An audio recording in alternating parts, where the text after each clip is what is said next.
Saya merasa bahwa saya itu sudah kasarane wong ngomong dosaku ki oke lho rek. Lah ngamuki anake wong nuwesu-nesu sama anake orang jambaki anake wong jentus-jentusne anake wong dosaku oke lho. Ngono kuwi kok ya ora sadar. Wis diwelok-lokne kaya ngono kok wis sampai aku dihujat. Roh mamas tampan kok ya wis kejet-kejet. Malah aku heran Gusti. Hah? Saya itu punya video 14.000 video. Mbok sadar to rek, iku mau pelayaran, pengeboran, pengimporan, pencelurutan, penghapusian, penipuan, pengpengan kuwi lah wis pokoke. Stop jatuh cinta pada laki-laki. Bayangan. Pokoknya lek lambene sampai tak kuncret rasane lambe iki kok ya gak ono sing Saya tahu berbicara tentang permanukan itu membuat kita berpikir yang tidak netral. Saya sangat sadar manuk itu membuat pikiran jadi melayang dan tidak jelas. Saya tahu manuk itu bisa membuat kita itu jatuh, terseok-seok, tapi ora kaya ngono to rek. Halo. Halo, selamat malam. Selamat malam, Mbak. Iku live-ku dimatiin dulu. Kipas anginnya dimatiin, Mbak. Oke. Ya. Kipas angin dimatiin, live saya dimatiin, jadi kamu dengar apa yang saya omongkan. Ada apa, sayang? Ini Miss Yuni, sebelumnya selamat malam ya. Selamat malam. Saya minta maaf sebelumnya. Ini nih saya sih pengen mencurahkan isi hati saya. Mudah-mudahan dengan saya curhat dengan Miss Yuni sedikit plong pemikiranku ya Miss. Kenapa, sayang? Tentang apa, sayang? Gini, saya kan awal mula saya berangkat ke luar negeri ini kan ada masalah dengan suami ya. Waktu itu anak saya masih kelas 4 SD. Sekarang anak saya itu udah university. Nah gini Miss, waktu saya berangkat keluar itu membawa luka hati lah Miss. Gara-garanya suamiku itu punya tanah, dijual lah tanah itu waktu zaman dulu itu 60 jutaan. Wajar kan Miss, saya selaku istri itu nanya duitnya mana, karena bukan untuk saya ambil, kita makan aja susah loh Miss. Terus suamiku bilang gini, ini uang saya nggak ada hubungannya dengan kamu. Ya Allah Miss, ngenes banget aku dengar kayak gitu, sakit rasanya hatiku. Saya sudahlah, akhirnya dengan beriringnya waktu suamiku nyuruh aku keluar negeri. Kamulah pergi keluar negeri sana jadi TKW, kamulah kirim duit sama saya, dia bilang gitu Miss. Saya disuruh pergi keluar negeri, dia yang mau nerima duit gaji gitu Miss. Terus buat apa duitnya, kata saya bilang gitu ya, kalau saya keluar cobalah nggak usah saya keluar negeri, kamu kan punya uang dapat jual tanah itu, kasih ke saya lah sedikit 10 juta atau 20 juta buat modal bikin rumah makan, sebab saya punya sedikit kelebihan, saya pandai memasak Miss. Nah soalnya waktu saya hamil pun Miss, saya tuh jualan makanan segala macam laris banget Miss. Sampai buat lahiran aja saya nggak minta ke siapa-siapa Miss, saya sendiri jualan. Dari jualan keliling desa, bawa makanan segala macam laris manis nih, sampai biaya lahiran di rumah sakit nggak minta duit dengan siapapun, itu duit saya sendiri dari hasil jualan. Nah udah itu akhirnya karena nggak ada suami itu nggak mau Miss ya, suami itu nggak mau ngasih duitnya, duit itu Miss diserahin ke orang tuanya semua. Jadi kataku ya sudah nggak apa-apa, saya pun nggak punya hak sesuai dengan bilangmu tadi, ini uang saya nggak ada hubungannya dengan kamu. Akhirnya singkat cerita saya berangkatlah Miss ke luar negeri sini. Kemana? Kamu ada di mana sayang? Sekarang saya ada di Curuan. Oh di Jingwan, di Hong Kong, oke. Terus? Iya. Terus? Iya. Terus karena saya tuh membawa luka, saya berangkat bawa luka ya Miss. Saya prihatin banget, alhamdulillah lah Miss. Sejak saya pergi sekarang anakku sekarang udah kuliah, seperak bolong pun nggak ada duit dari suami, nggak ada sama sekali. Suami nggak ada membiayai hidup, tapi nggak apa-apa, saya ikhlas. Sekarang ini Miss, suamiku udah menikah dengan wanita lain, ya nggak apa-apa, nggak masalah, saya legowo. Tapi saya ini membawa beban untuk anak Miss. Anakku sekarang ini udah kuliah, tapi saya sudah mulai cerita sih, pernah anakku bilang begini, saya ini kok nggak ada kasih sayang ya, dia bilang gitu. Saya uang itu saya terpenuhi dari mama katanya. Apa keinginan saya ada, tapi saya ini kok nggak ada orang tua. Dia bilang begitu, Miss. Terus saya bilang gini, kamu ada nak, kamu ada orang tua. Ini nama ayah kamu, ini alamat ayah kamu. Silakan datang ke sana. Saya nggak pernah memutuskan silaturahmi antara kamu dengan bapak kamu, tidak sama sekali. Cuman maaf kalau Ananda menginginkan mama harus bersatu, nggak lagi, sudah berlalu. Saya bilang gitu, sudah belasan tahun nak, saya bilang gitu. Nah, anak saya sekarang universitas dan dia itu tidak pernah mengungkit-ungkit masalah bapaknya lagi. Semenjak dia ngomong kayak gitu, tapi saya nih sekarang ini seperti menanggung beban. Saya harus bercerita seperti apa dengan anak saya itu. Sampai sekarang nih saya 4 bulan nggak ada komunikasi dengan anak saya. Sebab Anakmu cowok atau cewek, Mbak? Anakmu cowok atau cewek? Cowok. Oke. Terus? Iya. Saya ini makanya saya belum mau komunikasi dengan anak saya. Suatu saat mau saya telepon dia, mau saya kasih tahu gitu. Tapi selama ini, Miss, saya nggak pernah salah ngajar. Saya bilang ke anak saya itu, kamu nak setiap habis sholat doakan ayah kamu, karena bagaimanapun itu adalah ayah biologis kamu. Saya selalu, jadilah kamu anak yang soleh, sebab kamu nggak akan sukses tanpa doa orang tua. Cuman sekarang ini, Miss, apa yang harus saya lakukan untuk anak saya itu? Anak kamu umur berapa sih? Anak kamu umur berapa sih? Sekarang 21 tahun. Oke. Dia itu dari nggak kedengaran, Miss, ya, Miss? Silakan. Iya, anak saya itu pisah dengan ayahnya itu dari umur 9 tahun. Oke. Kenapa kamu tidak mencari ayah baru saja buat dia? Saya sudah nikah, Miss. Oke, sudah nikah nih. Iya. Dari dia umur berapa? Dari dia umur berapa? Baru tahun kemarin saya menikah. Oke. Menurut pendapat saya ya, anak kamu bukan anak kecil lagi. Dia sudah punya naluri. Kalau dia menikah, dia pun sudah punya anak. Jadi anak umur 21 tahun menurut pendapat saya tidak ada yang perlu dieksplanasi, nggak perlu ada sesuatu yang harus dijelaskan, karena dia akan merasakan kehidupan itu. Tapi jika anak itu merasa kekurangan kasih sayang di saat dia sudah umur 21 tahun, itu ada yang aneh menurut pendapat saya. Ada yang aneh. Kenapa? Karena anak saya mengalami hal yang sama.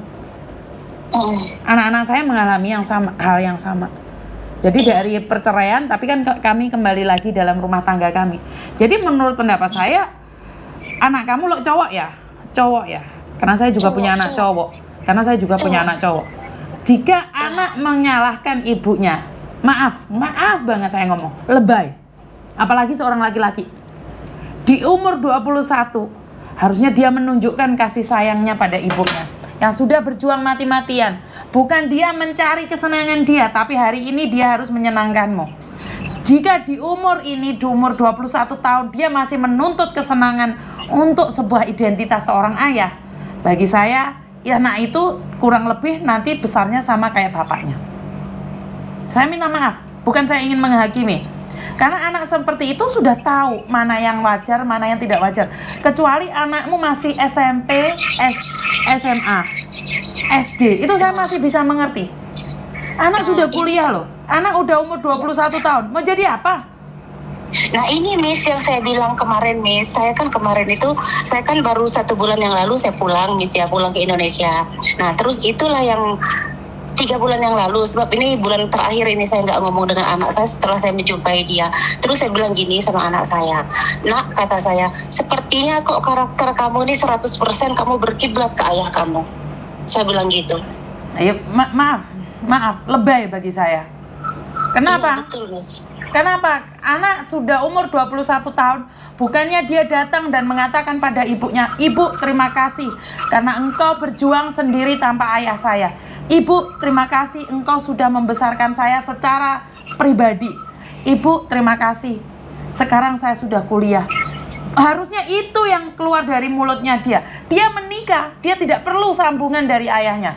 Kalau dia seorang perempuan, saya masih bisa mengatakan wajar, karena seorang anak perempuan itu adalah anak kesayangan dari ayah. Tapi kalau laki-laki umur 21 tahun menuntut ibunya yang sudah berjuang, ibunya yang selama ini jadi pembantu di luar negeri, maaf, saya tidak akan pernah simpati pada anak-anak seperti ini. Hari ini kamu masih sehat, hari ini kamu masih punya uang, hari ini kamu masih bekerja. Anakmu pun tidak tahu bagaimana caranya berterima kasih pada orang tuanya. Saya nggak tahu kalau kamu sakit, apakah dia akan mencintaimu seperti engkau mencintainya. Nah, makanya dari itu, Miss, setelah saya begini, Miss ya, saya tuh mulai berpikir. Nah, jadi ada beberapa aset saya, Miss ya, akhirnya saya mengatasnamakan nama saya, Miss. Iya, itu nggak salah? Iya, Nggak salah. karena saya sudah mulai melihat gejala ini gitu loh, Miss. Saya ini, Miss, ya gimana sih ya, namanya itu anak kandung. Saya tuh hati saya teriris gitu. Kenapa kok saya masih disalahkan gitu ya? Kenapa kok perceraian itu saya disalahkan gitu? Kalau andai katanya dia tidak terpenuhi secara materi, Mbak, mungkin. sebentar. Saya tidak setuju dengan apa yang kamu katakan karena perceraian itu. Dia sudah dewasa. Jadi itu bukan alasan. Saya tidak bisa terima seorang anak laki-laki yang harusnya di umur dia yang sudah kuliah, hari ini dia melindungimu. Bukan dia menuntut kamu.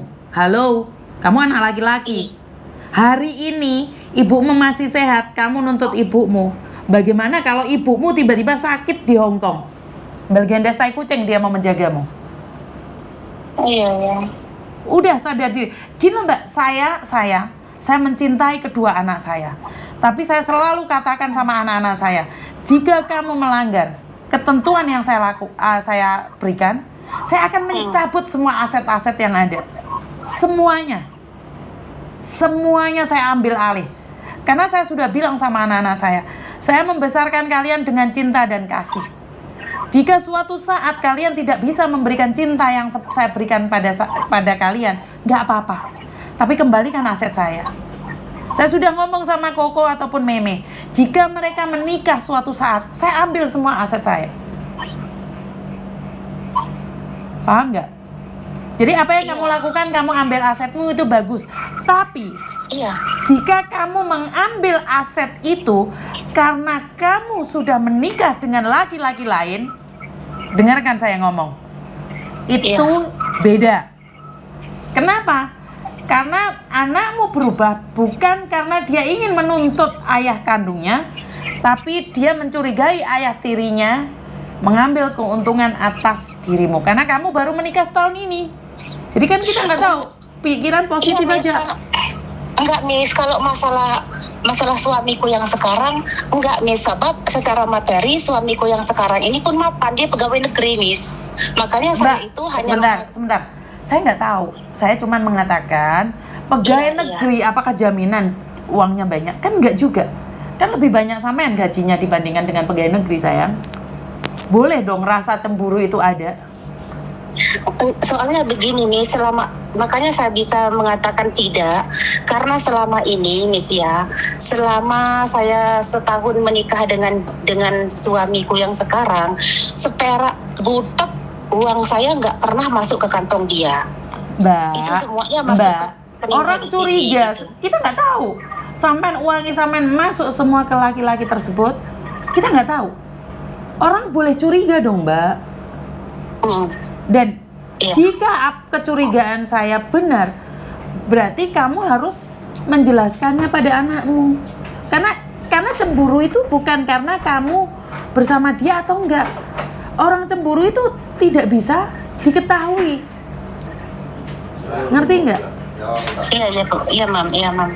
Jadi kecemburuan itu bukan karena itu. Mana dia tahu kalau kamu itu uangnya diambil atau tidak sama suamimu? Kan dia nggak tahu. Karena ini loh Miss, bulanan anakku itu ya Miss, dari sebelum saya menikah sampai detik ini nggak pernah saya kurangi loh Miss. 1 bulan masuk ke rekening anakku itu 6.500.000 loh Miss. Per bulan. Seperti yang saya katakan bahwa dia punya rasa kecemburuan, kan nggak tahu toh Mbak. Oh, cemburu sosial kok. Bisa jadi. Oh ya, Cecewan ya. Say halo, say halo. Iya iya. Ngerti Iya nggak? iya. Iya iya Min. Jadi ya kamu harus memberikan pengertian karena kamu menikah lagi itu bisa jadi membuat dia cemburu, ngerti nggak? Iya iya. Ngerti? Semua Ngerti. itu tentang uang kok, ngerti? Ngerti. Jadi Sekarang ini, jadi kesimpulannya apa yang harus saya katakan Miss? saya nggak tahu kenapa setelah kamu curiga anakmu seperti itu, asetmu kamu ambil semua. Ya semakin anakmu curiga dong. Selama ini asetnya atas nama dia, kenapa kamu menikah setahun kamu ambil? Boleh dong curiga. Hanya sebagian, nggak semuanya. Ngerti? Hanya sebagian. Karena itulah kamu menimbulkan kecurigaan dia, Mbak. Sebelum kamu menikah kamu tidak mengambil asetnya, tapi setelah menikah kamu mengambil asetnya. Dan dia nggak tahu. Dia nggak tahu kenapa kamu tiba-tiba ambil asetnya. Jadi kamu harus mikir juga dong anakmu, Mbak. Mentang-mentang kamu sudah nikah, terus kamu ambil asetnya separuh, dan kamu katakan bahwa suamimu nggak minta 1 sen pun dari kamu. Mana aku tahu? Bener nggak? Karena gini loh Miss, karena suamiku itu kan punya bisnis juga ya. Di antara bisnis suamiku itu yang megang adik saya gitu loh. Jadi kami Mbak, sampean itu perlu tahu orang cemburu tidak butuh penjelasan. Dia butuh waktu. Tapi karena waktu yang menjawab dan ternyata aset-aset itu kamu ambil, orang semakin curiga sayang. Paham nggak sih maksud saya? Saya tidak peduli betapa kayanya suamimu. Saya tidak peduli betapa hebatnya suamimu. Kalau memang dia hebat, kenapa warisan yang seharusnya buat saya kamu ambil satu persatu?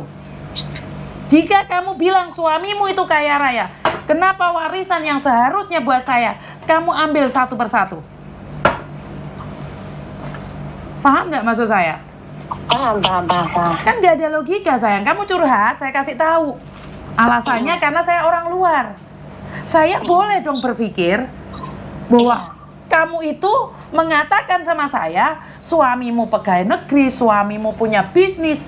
Tapi saya yang sebagai anak, kenapa harta yang kamu berikan, harta yang kamu cari selama ini saat kamu jadi janda, yang harusnya saya jadi warisan, kenapa kamu ambil? Kenapa? Jelaskan Ibu. Kalau saya jadi anakmu, saya kan bertanya. Kamu cerita sama saya bahwa suamimu kaya raya. Kamu cerita sama aku bahwa suamimu tidak pernah mengambil 1 sen pun uang darimu. Tapi kenapa harta yang kau berikan kamu ambil dari saya? Tolong jelaskan. Nah, gini Miss. Gini Miss, yang saya ambil aset ini Miss ya, yang saya mengalihkan ke saya aset ini kan tidak semua. Di antaranya itu ada 2 bidang tanah. Karena aset 2 bidang tanah ini bukan asli dapat hasil saya. Nah itu dari warisan orang tua saya. Nah warisan dari orang tua saya punya adik laki-laki. Sedangkan di suku kami itu yang punya kuasa itu adalah anak laki-laki. Nah inilah jadinya yang nggak saya wariskan ke anak gitu. Adapun dapat hasil saya semua kerja ini di dia. Saya nggak tahu Mbak, saya nggak tahu. Saya nggak tahu. Intinya itu harus dijelaskan kalau memang benar. Kan kalau memang itu adalah adat, dia tahu dong. Tapi kenapa dia seperti itu tidak menghubungimu? Tentunya kamu harus sadar diri dong kamu sebagai ibu. Kenapa setelah menikah? Kalau memang itu karena adat, pasti dia paham. Tanpa penjelasan darimu dia paham. Iya. Yang dia komplain ini gini loh, Miss. Kenapa saya ini kok kurang kasih sayang ya, perceraian dari orang tua. Terus saya bilang ke dia, kata saya, kamu kurang kasih sayangnya dari pihak mana? Kalau dari pihak bapakmu cari, ini alamatnya sudah saya kasih semua. Bukan Mbak, itu hanya alasan saja seperti yang saya katakan. Itu semua karena engkau sudah menikah dan hari ini kamu katakan bahwa harta itu adalah sebagai pewarisnya adalah keluargamu laki-laki. Menurutku, kalau saya sebagai seorang anak, boleh dong saya egois? Iya, Kenapa selama ini kamu kuasai? Kenapa kamu selama ini menguasai dan kamu berikan atas saya? Tapi kenapa sekarang kamu menikah dengan laki-laki lain? Dan saya sudah tahu, sudah yakin nih saya kurang kasih sayang dari bapak saya. Kamu dapat suami, kamu ada yang nemanin, harta yang tiba-tiba yang kamu akukan atas saya sekarang menjadi hak milik keluargamu. Itu yang menjadi PR buatmu. Oke? Iya, soalnya saya kan mau tinggal beberapa bulan lagi pulang gitu loh, Miss. Kan karena saya balik ke sini kan menghabiskan kontrak, karena kemarin itu saya pulang izin cuti. Ini hanya beberapa bulan lagi saya pulang terus, nggak balik sini lagi gitu loh, Miss. Jadi makanya itu, jadi pulang ini nanti apa yang harus aku lakukan? Apakah yang aset yang aku ambil ini tadi itu aku kembaliin semua ke anakku? Apa gimana ini, Miss? Menurutmu, Miss? Saya tidak bisa, Mbak. Saya tidak bisa memberikan solusi. Yang tahu solusinya hanya kamu. Saya cuma ingin menjelaskan, sekarang anakmu bukan butuh kasih sayang darimu, tapi dia hanya butuh waktu untuk menenangkan dirinya. Kenapa harta yang selama ini kamu berikan sama dia, tiba-tiba kamu katakan bahwa itu harta milik keluargamu, yang harus diambil oleh keluargamu, dan yang menguasai adalah keluargamu laki-laki. Kenapa selama ini jika itu bukan hartamu, kenapa engkau berikan pada dia? Itu aja. Dan kamu sudah katakan pada dia bahwa kamu menikah dengan orang kaya raya, orang yang punya bisnis, orang pegawai negeri. Tidak satu sen pun uangmu dipakai oleh laki-laki itu. Tapi kenapa?